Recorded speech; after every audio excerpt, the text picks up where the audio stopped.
بسم اللہ الرحمن الرحیم۔ پچھلے لیکچر میں غزوہ احد کے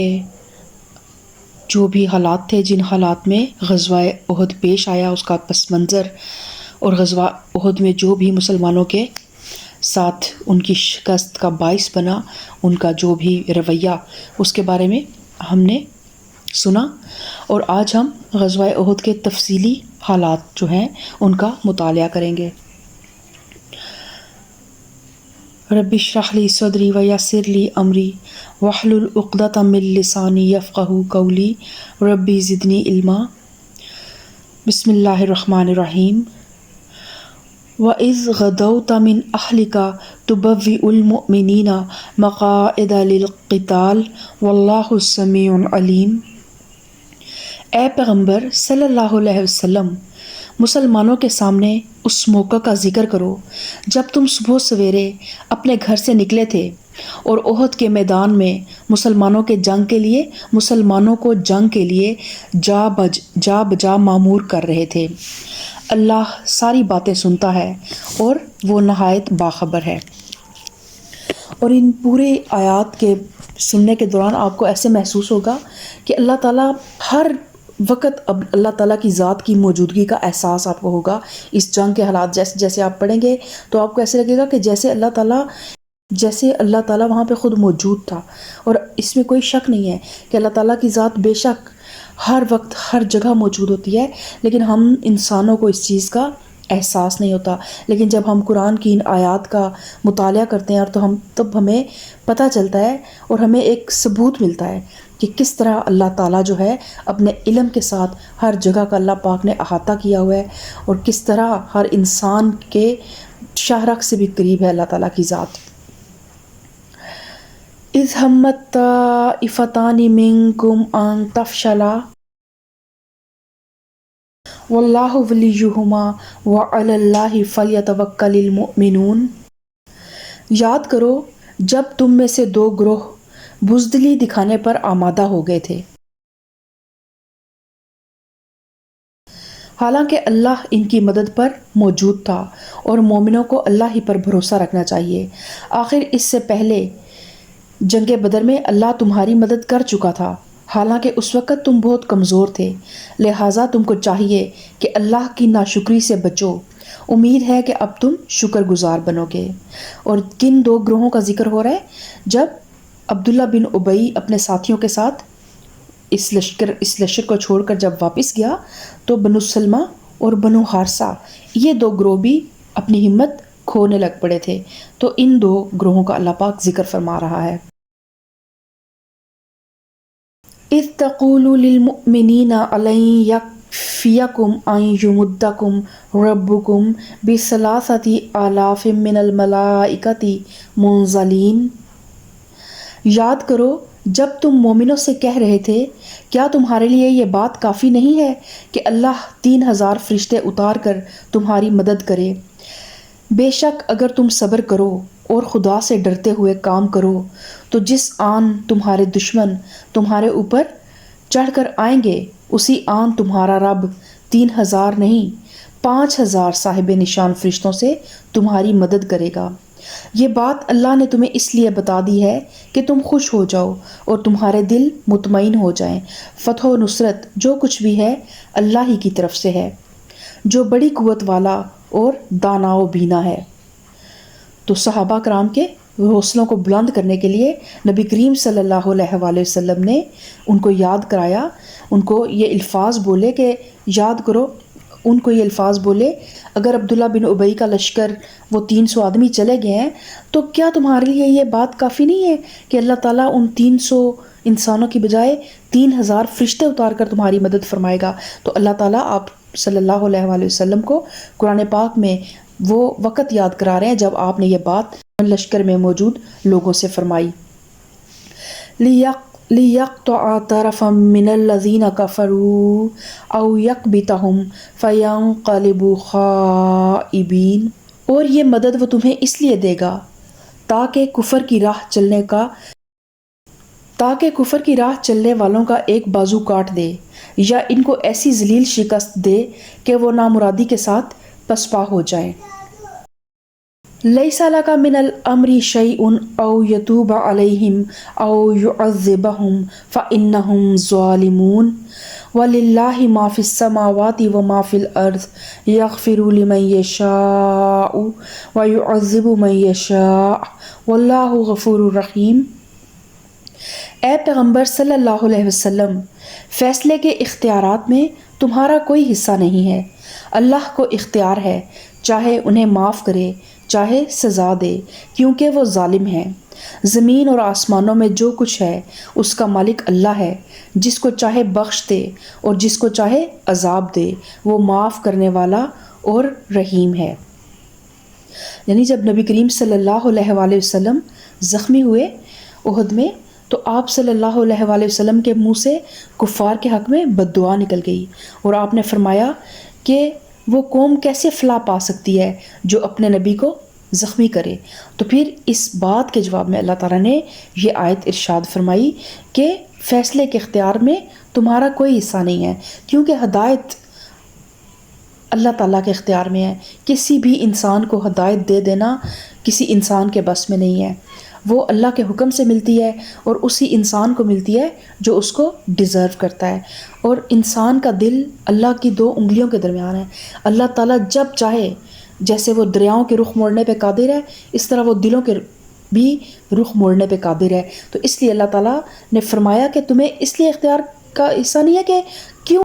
اللہ بہتر جانتا ہے، وہ عالم الغیب و شہادہ ہے، اس کو پتہ ہے کہ ان دا لانگ رن وہ کون سے لوگ ہوں گے جو انہی کافروں میں سے پھر مسلمان ہوں گے، اور پھر اسلام کے لیے وہ بھی ایسے ہی صفیں باندھ کر جنگیں کریں گے۔ یا ایہا الذین آمنوا لا تأکلوا الربا اضعافا مضاعفہ واتقوا اللہ لعلکم تفلحون۔ اے لوگو جو ایمان لائے ہو، یہ بڑھتا اور چڑھتا سود کھانا چھوڑ دو اور اللہ سے ڈرو، امید ہے کہ تم فلاح پاؤ گے۔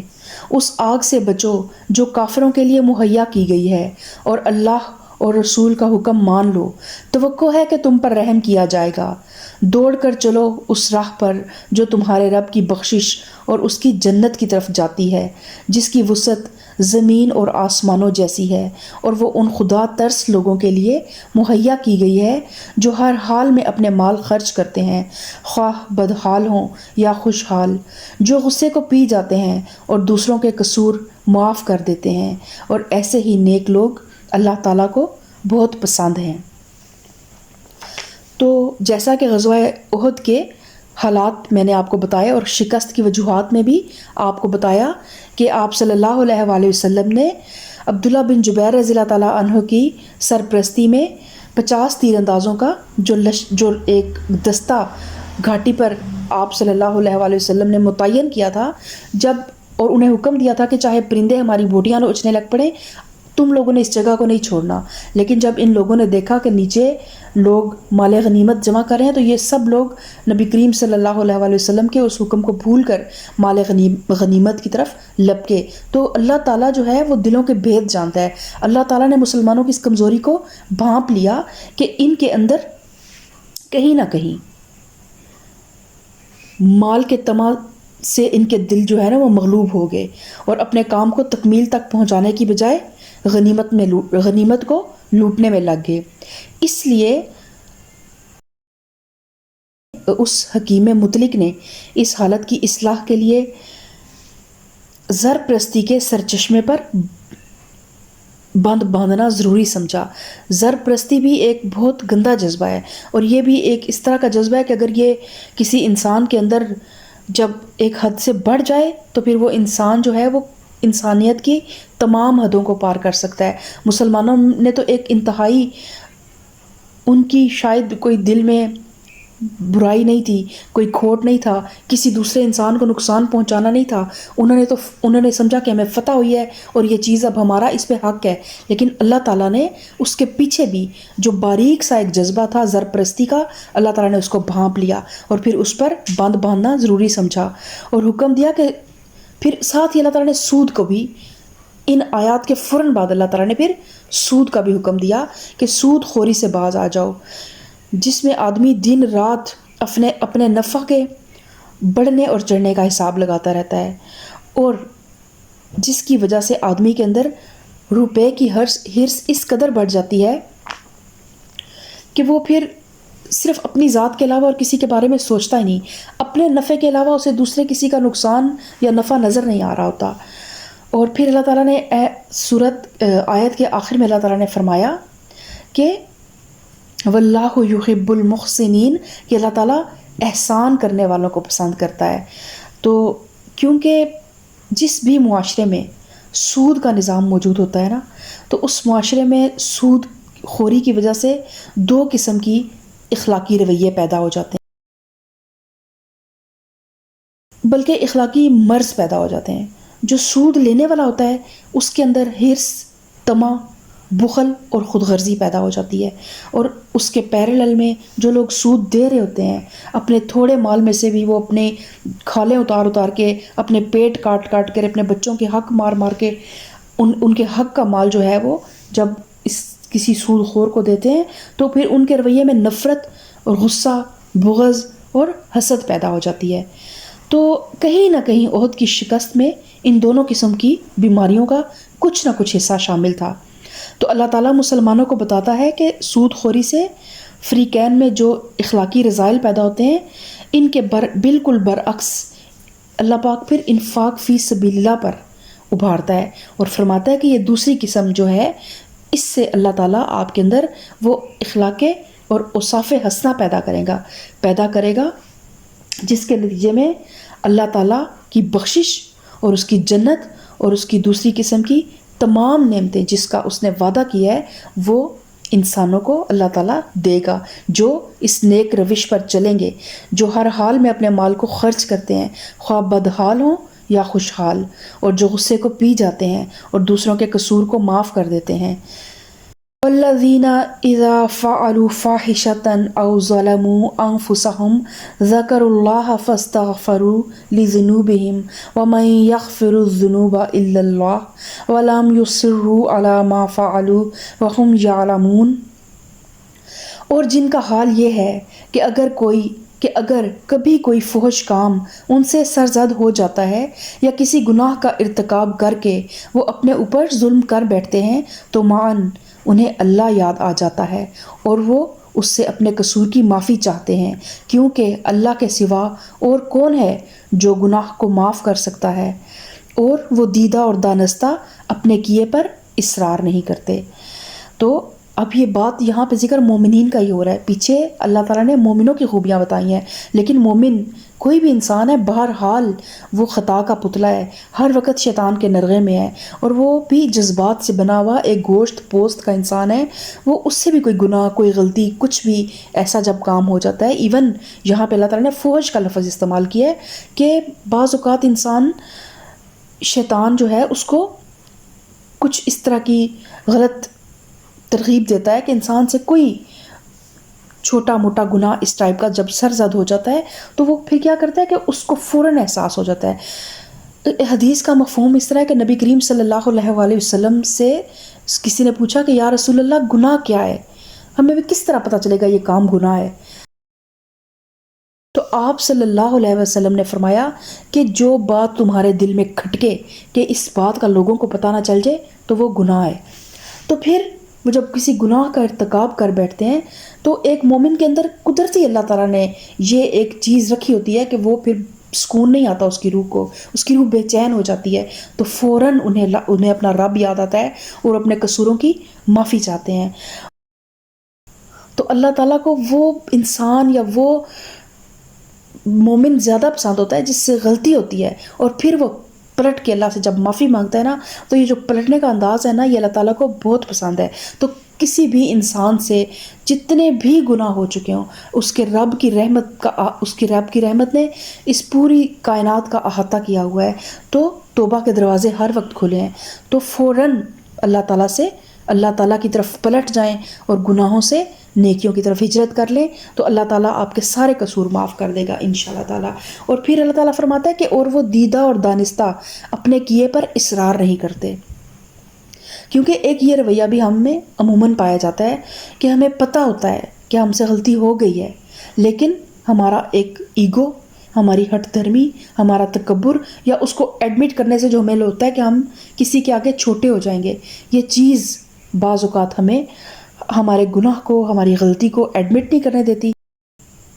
شیطان کا رویہ کچھ اس طرح ہوتا ہے کہ وہ انسان کو نا ایک بہت چھوٹی سی کمزوری انسان میں دیکھتا ہے، اور وہ ادھر سے انسان کو پکڑتا ہے اور اس کو ہانکتا ہوا اس کمزوری کی بنا پر جہنم کے گڑھ تک لے کے جاتا ہے۔ تو پھر انسان میں بعض اوقات ایک یہ بھی رویہ ہو جاتا ہے کہ چلو اب کر لیتا ہوں، دوبارہ نہیں کروں گا، اب کر لیتا ہوں، دوبارہ نہیں کروں گا، اور پھر وہ اس طرح اپنے گناہ پر اصرار کرتا رہتا ہے، توبہ کرتا ہے، پھر توڑ دیتا ہے توبہ۔ تو پھر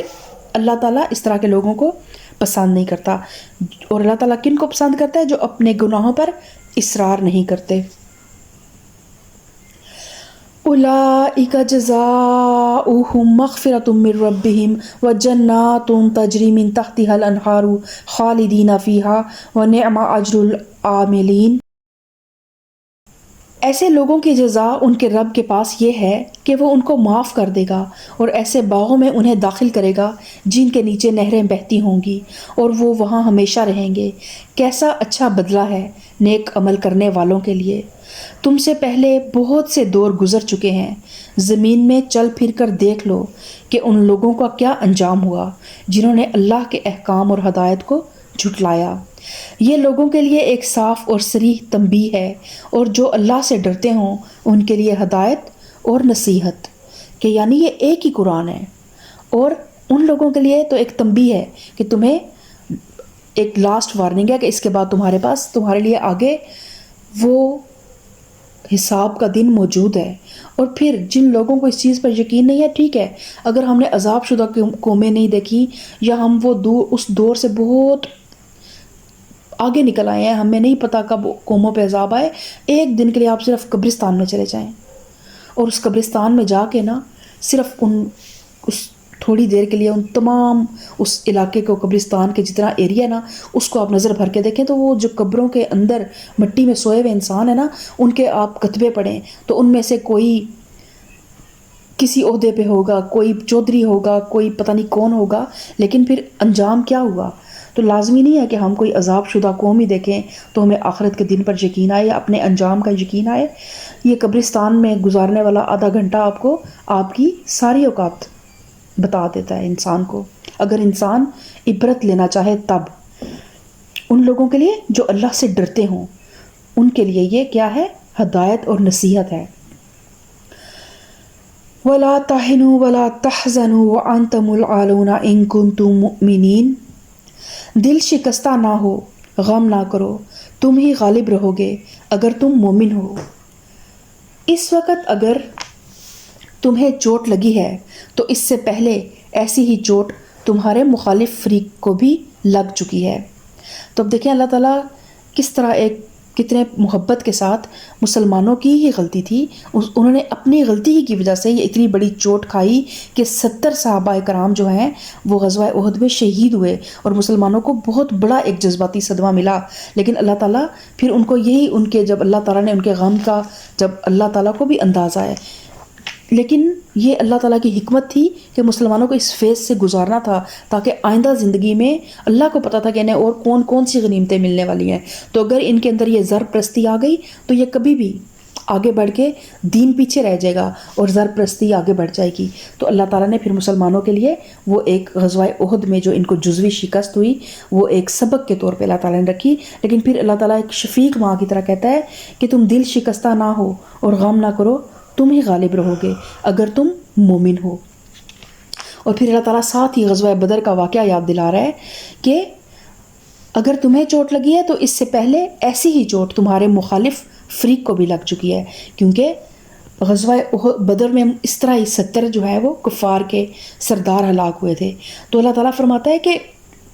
اور اس مثال کو دینے کا مقصد یہ بھی ہے کہ جب وہ کافر ہیں جن کو نہ آخرت کی امید ہے، نہ رب سے ملنے کی امید ہے، صرف ان کے لیے یہ دنیا کی چند روزہ زندگی ہے، جب وہ اس چوٹ کو کھا کر پست ہمت نہیں ہوئے، تو تمہیں رب سے بھی ملنا ہے، اپنے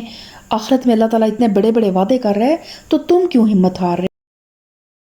وَتِلْكَ الْأَيَّامُ نُدَاوِلُهَا بَيْنَ النَّاسِ وَلِيَعْلَمَ اللَّهُ الَّذِينَ آمَنُوا وَيَتَّخِذَ مِنكُمْ شُهَدَاءَ وَاللَّهُ لَا يُحِبُّ الظَّالِمِينَ۔ یہ تو زمانے کے نشیب و فراز ہیں جنہیں ہم لوگوں کے درمیان گردش دیتے رہتے ہیں۔ تم پر یہ وقت اس لیے لایا گیا تھا کہ اللہ دیکھنا چاہتا ہے کہ تم میں سچے مومن کون ہیں، اور ان لوگوں کو چھانٹ لینا چاہتا تھا جو واقعی راستی کے گواہ ہوں، کیونکہ ظالم لوگ اللہ کو پسند نہیں ہیں۔ اور اللہ تعالیٰ ایک یہ غزوہ احد کے مسلمانوں کے لیے بھی اللہ تعالیٰ فرما رہا ہے، اور پوری دیکھیں یہ قرآن ہر انسان کے لیے اترا ہے۔ اس وقت جو مسلمان تھے ان کے لیے بھی، ان کے دلوں پہ بھی اسی قرآن نے مرہم رکھا۔ آج کے دن میں جو بھی کوئی دکھی انسان ہے، جو بھی حالات کی گردش میں آیا ہوا ہے اور وہ بہت اپنے حالات سے پریشان ہے نا، تو اس آیت کو پڑھ لے کہ یہ تو زمانے کے نشیب و فراز ہیں جنہیں ہم لوگوں کے درمیان گردش دیتے رہتے ہیں۔ تو اللہ تعالیٰ کہتے ہیں کہ میں کیوں یہ وقت لے کے آتا ہوں، تاکہ میں دیکھوں کہ سچے مومن کون ہیں۔ دیکھیں آزمائش میں تو مومن کی پہچان ہوتی ہے کہ وہ کتنا اپنے رب سے محبت کرتا ہے اور اسے کتنا یقین ہے کہ میرا اللہ یہ وقت گزار دے گا اور اس کو بدل کر بہترین وقت لے کے آئے گا۔ کیونکہ اللہ تعالیٰ کی سورہ رحمان میں کتنی خوبصورت شان ہے کہ وہ ہر روز ایک نئی شان کے ساتھ آسمان پر جلوہ افروز ہوتا ہے۔ تو جو آج حالات ہیں وہ لازمی نہیں کہ ہمیشہ ایسے رہیں گے۔ اللہ تعالیٰ ان حالات کو بہت خوبصورت حالات میں تبدیل کر دینے پہ قادر ہے۔